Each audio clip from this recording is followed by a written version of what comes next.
Hi everyone, welcome to our channel Narendra talks. Friends, Andhra Pradesh DSC school assistant social స్టడీస్కి సంబంధించిన సిలబస్లో భాగంగా ఇంటర్మీడియట్ స్థాయి సిలబస్ సంబంధించి ఇంటర్మీడియట్ మొదటి సంవత్సరం అర్థశాస్త్రం ఎకనామిక్స్కి సంబంధించిన యూనిట్ వైజ్ బిడ్ బ్యాంక్ వీడియోలు మన ఛానల్లో ఒక్కొక్కటిగా తెలుసుకుంటున్నాం. ఇంతవరకు మన ఛానల్లో యూనిట్ 1 నుంచి యూనిట్ 6 దాకా అర్థశాస్త్రం ఎకనామిక్స్కి సంబంధించిన యూనిట్ వైజ్ బిడ్ బ్యాంక్ వీడియోలు తెలుసుకున్నాం. ఇవాళ టాపిక్ ఏంటి అంటే యూనిట్ 7 జాతీయ ఆదాయానికి సంబంధించిన ఇంటర్మీడియట్ మొదటి సంవత్సరం అర్థశాస్త్రం ఎకనామిక్స్కి సంబంధించిన Telugu medium text book bid bank video ఇప్పుడు తెలుసుకుందాం.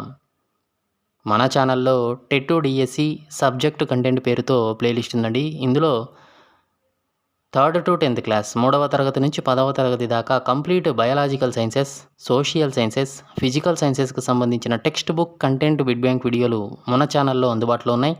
కేవలం టెట్ డిఎస్సీలకే కాకుండా అన్ని రకాల పోటీ పరీక్షలకు ఉపయోగపడే విధంగా ఈ యొక్క సబ్జెక్ట్ కంటెంట్ బిడ్ బ్యాంక్ వీడియోలను రూపొందించడం జరిగింది. ఈ వీడియోస్ లింక్స్ అన్నీ కూడా డిస్క్రిప్షన్లో ఉన్నాయి, ఒక్కసారి చూడండి.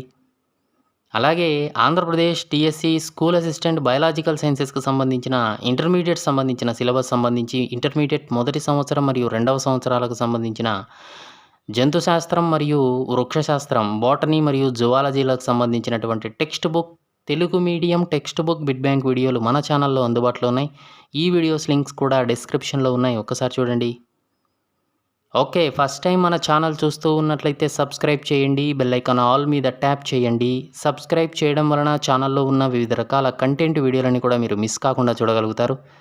ఓకే, టుడే టాపిక్లోకి వెళ్ళే ముందు వీడియోని అయితే లైక్ చేయండి ఫ్రెండ్స్. లైక్ చేయడం వలన మరిన్ని కంటెంట్ వీడియోలు మీ ముందుకు తీసుకురావడానికి అవకాశం ఇచ్చిన వారు అవుతారు. కాబట్టి వీడియోని అయితే లైక్ చేయడం మర్చిపోద్దండి. అలాగే వీడియోను స్కిప్ చేయకుండా కంప్లీట్గా చూడండి, పూర్తి ఇన్ఫర్మేషన్ అనేది ఉంటుంది. ఇక విషయంలోకి వస్తే Andhra Pradesh DSC school assistant social స్టడీస్కి సంబంధించినటువంటి ఇంటర్మీడియట్ స్థాయి సిలబస్లో ఇంటర్మీడియట్ మొదటి సంవత్సరం అర్థశాస్త్రం ఎకనామిక్స్కి సంబంధించినటువంటి యూనిట్ వైజ్ బిడ్ బ్యాంక్ వీడియోలు మన ఛానల్లో ఒక్కొక్కటిగా తెలుసుకుంటున్నాం. ఇందులో భాగంగా యూనిట్ 1 నుంచి యూనిట్ 6 దాకా ఇంతవరకు మన ఛానల్లో బిడ్ బ్యాంక్ వీడియోలు తెలుసుకున్నాం. ఇవాళ టాపిక్ ఏంటి అంటే యూనిట్ 7 జాతీయ ఆదాయానికి సంబంధించిన Telugu medium text book bid bank video ఇప్పుడు తెలుసుకుందాం. మొదటి ప్రశ్నను గమనిస్తూ ఉన్నాం. ఒక సంవత్సర కాలంలో ఆర్థిక కార్యకలాపాల వలన ఒక దేశంలో ఉత్పత్తి అయ్యే వస్తు సేవల ద్రవ్య రూపాన్ని ఏ విధంగా భావించవచ్చు? జాతీయ ఆదాయమా, జాతీయ ఉత్పత్తే, జాతీయ సంపదన, ఏదీ కాదు. ఆన్సర్ చేయడానికి ట్రై చేస్తూ ఉండండి ఫ్రెండ్స్ కామెంట్ సెక్షన్లో. ఒక సంవత్సర కాలంలో ఆర్థిక కార్యకలాపాల వలన ఒక దేశంలో ఉత్పత్తి అయ్యే వస్తు సేవల ద్రవ్య రూపాన్ని ఏ విధంగా భావించవచ్చు? ఆన్సర్ ఈజ్ ఆప్షన్ ఏ, జాతీయ ఆదాయము అంటారు. రెండో ప్రశ్న చూస్తే ఆధునిక అర్థశాస్త్రంలో ఏ అంశానికి చాలా ప్రాధాన్యత ఉంది? ఆధునిక అర్థశాస్త్రంలో ఏ అంశానికి చాలా ప్రాధాన్యత ఉంది? జాతీయ ఆదాయమా, జాతీయ ఉత్పత్తి, జాతీయ సంపదన, ఏదీ కాదు. ఆన్సర్ ఈజ్ ఆప్షన్ ఏ, జాతీయ ఆదాయానికి. మూడో ప్రశ్న చూస్తే ఒక సంవత్సర కాలంలో దేశంలో ఉత్పత్తి అయిన అంతిమ వస్తు సేవల ద్రవ్య రూపాన్ని ఏమంటారు? ప్రశ్నను బాగా గమనించాలి. ఒక సంవత్సర కాలంలో దేశంలో ఉత్పత్తి అయిన అంతిమ వస్తు సేవల ద్రవ్య రూపాన్ని ఏమంటారు? జాతీయ ఆదాయం, స్థూల జాతీయ ఉత్పత్తి, జాతీయ సంపద, ఏదీ కాదు. ఆన్సర్ ఈజ్ ఆప్షన్ బి, స్థూల జాతీయోత్పత్తి అంటారు. నాలుగో ప్రశ్న చూస్తున్నాం. స్థూల జాతీయోత్పత్తిని అంచనా వేయడంలో పాటించాల్సినవి. ప్రతి అంతిమ వస్తువు లేదా సేవల విలువలను ద్రవ్య రూపంలో చెప్పాలి. ఆప్షన్ బి, ఏ వస్తువు విలువను 2 సార్లు లెక్క పెట్టకుండా జాగ్రత్త పడాలి. ఆప్షన్ సి, ముడి పదార్థాలను పూర్తిగా తయారు కాని వస్తువుల విలువను జాతీయోత్పత్తిలో కలపాలి. ఆప్షన్ డి పైవన్నీ. ఆన్సర్ ఈజ్ ఆప్షన్ డి పైవన్నీ అండి. ఐదో ప్రశ్న చూస్తున్నాం. స్థూల జాతీయోత్పత్తిలో కలిసి ఉండే అంశాలు: వినియోగము, స్థూల దేశీయ పెట్టుబడి, ప్రభుత్వ వ్యయము, నికర విదేశీ ఆదాయం, పైవన్నీ. ఆన్సర్ ఈజ్ ఆప్షన్ ఈ, పైవన్నీ అండి. ఆరో ప్రశ్న చూస్తూ ఉన్నాం. స్థూల దేశీయోత్పత్తిలో ఉండే అంశాలు: వినియోగము, స్థూల దేశీయ పెట్టుబడి, ప్రభుత్వ వ్యయము, పైవన్నీ. ఆన్సర్ ఈజ్ ఆప్షన్ డి, పైవన్నీ అండి. ఏడవ ప్రశ్న చూస్తే వస్తు ఉత్పత్తిలో ఉత్పత్తి సంస్థలు యంత్రాలు, భవనాలు, యంత్ర పరికరాలను, ఇతర సామాగ్రిని వినియోగిస్తాయి. వీటిని అవిచ్ఛిన్నంగా ఉపయోగించడం వలన అవి తరుగుదలకు లోనవుతాయి. ఇటువంటి దానిని ఏమంటారు? యంత్ర పరికరాల తరుగుదలన, మూలధన తరుగుదలన, నిర్మాణ యంత్ర తరుగుదలన ఏదీ కాదు. ఆన్సర్ ఈజ్ ఆప్షన్ బి, మూలధన తరుగుదల అంటారు. 8వ ప్రశ్న చూస్తూ ఉన్నాం. మూలధన తరుగుదలను స్థూల జాతీయోత్పత్తి లేదా స్థూల దేశీయోత్పత్తి నుంచి తీసివేస్తే వచ్చే దానిని ఏమంటారు? నికర జాతీయోత్పత్తి, నికర దేశీయోత్పత్తి. Option C A comma B, option D ఏది కాదు. Answer is option C A comma B, నికర జాతీయోత్పత్తి, నికర దేశీయోత్పత్తి. 9వ ప్రశ్న చూస్తే నికర జాతీయోత్పత్తి ఈజ్ ఈక్వల్ టు స్థూల దేశీయోత్పత్తి మైనస్ మూలధనం పెరుగుదలన, స్థూల దేశీయోత్పత్తి మైనస్ మూలధనం తరుగుదలన. ఆప్షన్ సి ఏ కామా బినా, ఆప్షన్ డి ఏది కాదా. నికర జాతీయోత్పత్తి is equal to answer is option A, స్థూల జాతీయోత్పత్తి మైనస్ మూలధన పెరుగుదల అంటారు. 10వ ప్రశ్న చూస్తే నికర దేశీయోత్పత్తి ఈజ్ ఈక్వల్ టు ఎంత? స్థూల జాతీయోత్పత్తి మైనస్ మూలధన పెరుగుదల, స్థూల దేశీయోత్పత్తి మైనస్ మూలధన తరుగుదల. Option C A comma B, option D ఏది కాదు. నికర దేశీయోత్పత్తి is equal to answer is option B, స్థూల దేశీయోత్పత్తి మైనస్ మూలధనం తరుగుదల. 11వ ప్రశ్న చూస్తే నికర జాతీయ ఆదాయాన్ని మదింపు చేయుటలో ఏ అంశాలను దృష్టిలో ఉంచుకోవాలి? అంతర్జాతీయ వ్యాపారం వలన సంభవించే లాభ నష్టాలను పరిగణలోకి తీసుకోవాలి. ప్రభుత్వ సంస్థల ఉత్పత్తి అయ్యే అంతిమ వస్తు సేవలను స్థూల నికర జాతీయోత్పత్తులలోనూ స్థూల నికర దేశీయోత్పత్తులలోనూ భాగంగా పరిగణించాలి. సిబ్బందికి ప్రభుత్వం వ్యయం చేసే వ్యయం కూడా పరిగణలోకి తీసుకోవాలి. పైవన్నీ. ఆన్సర్ ఈజ్ ఆప్షన్ డి, పైవన్నీ అండి. 12వ ప్రశ్న చూస్తే ఒక సంవత్సర కాలంలో దేశంలోని వివిధ వ్యక్తులకు, సంస్థలకు లభించే ఆదాయం మొత్తాన్ని ఇలా అంటారు. వ్యక్తిగత ఆదాయమా, వ్యష్టి ఆదాయమా, మొత్తం ఆదాయమా ఏది కాదు. ఆన్సర్ ఈజ్ ఆప్షన్ బి, వ్యష్టి ఆదాయం. 13వ ప్రశ్న చూస్తే జాతీయ ఆదాయము మైనస్ పంపిణీ కాని సంస్థల లాభాలు ప్లస్ బదిలీ చెల్లింపులు మైనస్ సాంఘిక భద్రతా విరాళాలు, కార్పొరేట్ పన్నులు, వీటన్నిటివి కింది వానిలో దీనికి సంబంధించినవి.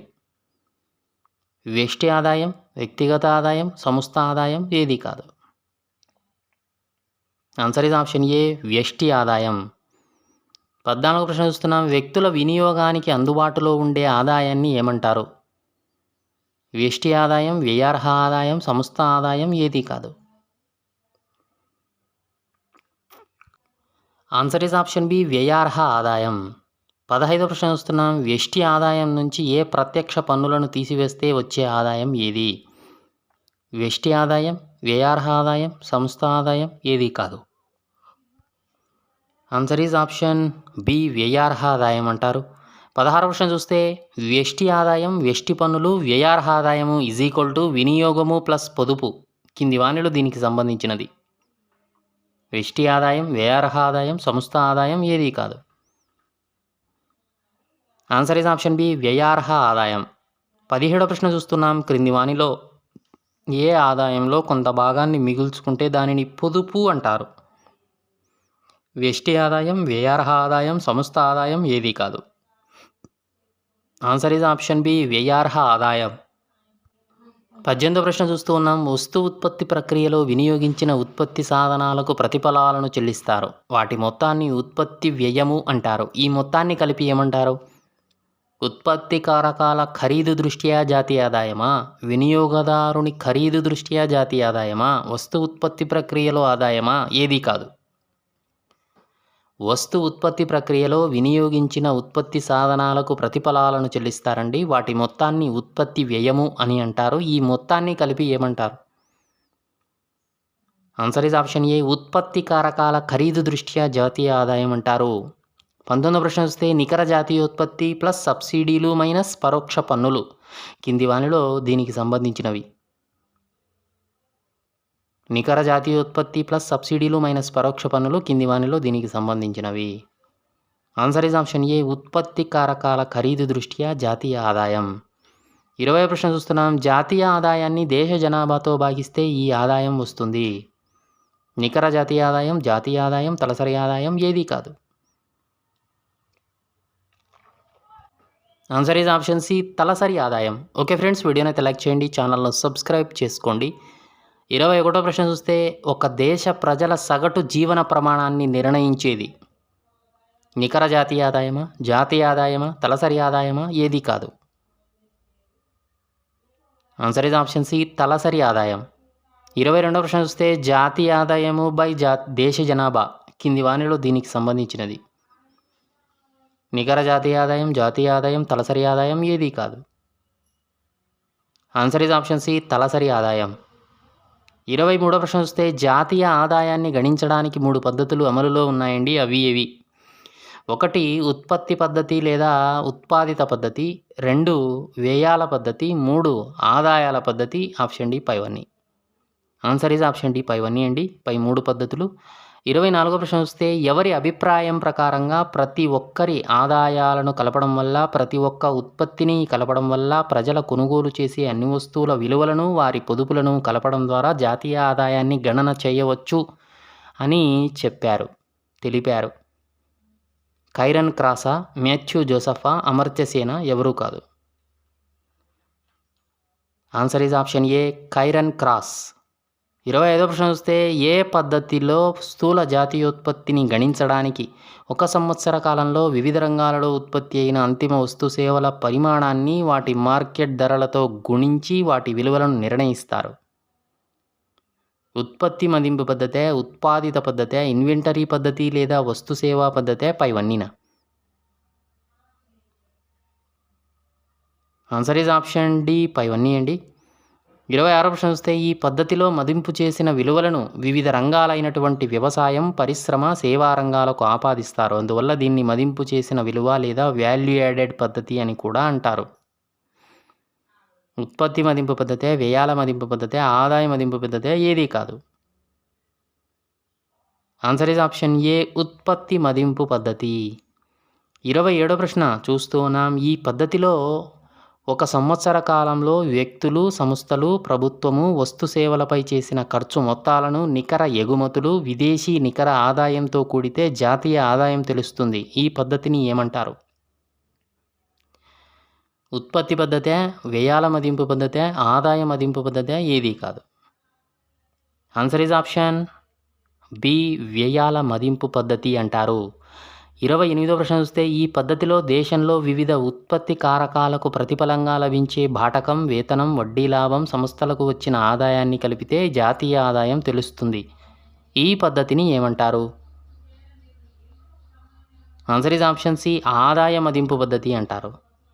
29వ ప్రశ్న చూస్తే ఈ పద్ధతిలో స్వయం ఉపాధి వల్ల ఆర్జించే ఆదాయాలను కలపాలి, బదిలీ చెల్లింపులను కలపకూడదు. ఇది ఏ ఉత్పత్తి కారకాల ఖరీదు దృష్ట్యా జాతీయ ఆదాయం అంటారు? ఈ పద్ధతిని ఏమని పిలుస్తారు? ఉత్పత్తి మదింపు పద్ధతి, వ్యయాల మదింపు పద్ధతి, ఆదాయ మదింపు పద్ధతి, ఏది కాదు. ఆన్సర్ ఈజ్ ఆప్షన్ సి, ఆదాయ మదింపు పద్ధతి. 30వ ప్రశ్న చూస్తే జాతీయ ఆదాయంలో 5 ప్రధాన భాగాలు ఉన్నాయండి. అవి ఏవి? 1 వినియోగము, సితో పోలుస్తారు. 2వది స్థూల దేశీయ పెట్టుబడి, 3వది ప్రభుత్వ వ్యయం, 4వది నికర విదేశీ పెట్టుబడి, 5వది నికర విదేశీ ఆదాయం. ఆప్షన్ ఎఫ్, పైవన్నీ. ఆన్సర్ ఈజ్ ఆప్షన్ ఎఫ్, పైవన్నీ అండి.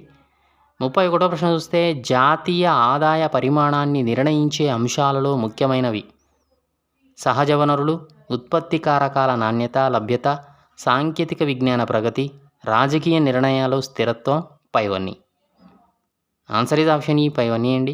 32వ ప్రశ్న చూస్తే ఏ నిర్వచనం ప్రకారంగా ద్రవ్యంలో కొలవదగిన ఆర్థిక వ్యవస్థ యొక్క నిరపేక్ష ఆదాయాన్ని, విదేశాల నుంచి లభించే నికర ఆదాయాన్ని జాతీయ ఉత్పత్తి అనవచ్చు అని నిర్వచించిన నిర్వచనం ఏది? పిగు నిర్వచనమా, ఫిషర్ నిర్వచనమా, మార్షల్ నిర్వచనమా, ఏది కాదు. ఆన్సర్ ఈజ్ ఆప్షన్ ఏ, పిగు నిర్వచనం. 33వ ప్రశ్న చూస్తే తుది వినియోగదారుడు భౌతిక లేదా మానవ పరిసరాల నుంచి పొందే సేవలు సముదాయమే జాతీయ ఆదాయం అని నిర్వచనం తెలిపిన నిర్వచనం ఏది? పిగు నిర్వచనమా, ఫిషర్ నిర్వచనమా, మార్షల్ నిర్వచనమా, ఏది కాదు. Answer is option B, Fisher నిర్వచనం. 34వ ప్రశ్న చూస్తే ఒక దేశంలోని శ్రమ, మూలధనము, సహజ వనరుల సహాయంతో ప్రతి సంవత్సరం ఉత్పత్తి చేసే భౌతిక, అభివృద్ధిక వస్తు సేవలతో కూడుకున్న నికర వస్తు సేవల మొత్తమే ఆ దేశ వాస్తవిక వార్షిక ఆదాయం అని తెలిపిన నిర్వచనం ఏది? పిగు నిర్వచనమా, ఫిషర్ నిర్వచనమా, మార్షల్ నిర్వచనమా? ఏది కాదు. Answer is option C, Marshall నిర్వచనం. 35వ ప్రశ్న చూస్తున్నాం. జాతీయ ఆదాయ వృద్ధి రేటు మైనస్ జనాభా వృద్ధి రేటు అనేది కింది వానడు దీనికి సంబంధించిన అంశం. తలసరి ఆదాయ వృద్ధి రేటా, తలసరి ఆదాయమా, ఆర్థిక వృద్ధి రేటా? ఏది కాదు. ఆన్సర్ ఈజ్ ఆప్షన్ ఏ, తలసరి ఆదాయ వృద్ధి రేటు అంటారు. ఓకే ఫ్రెండ్స్, ఇది Andhra Pradesh DSC school assistant social స్టడీస్కి సంబంధించిన ఇంటర్మీడియట్ మొదటి సంవత్సరం అర్థశాస్త్రం ఎకనామిక్స్కి సంబంధించిన యూనిట్ 7 జాతీయ ఆదాయానికి సంబంధించిన Telugu medium text book bid bank video నచ్చిందా? నచ్చితే లైక్ చేయండి. మీ ఫ్రెండ్స్ ఫ్యామిలీ మెంబర్స్కి వీడియో యూజ్ అవుతుంది అనుకుంటే షేర్ చేయడం మర్చిపోద్దండి. అలాగే వీడియోను లైక్ చేయడం అస్సలు మర్చిపోద్దండి. ఛానల్ను సబ్స్క్రైబ్ చేసుకోవడం మర్చిపోద్దండి. Thanks for watching.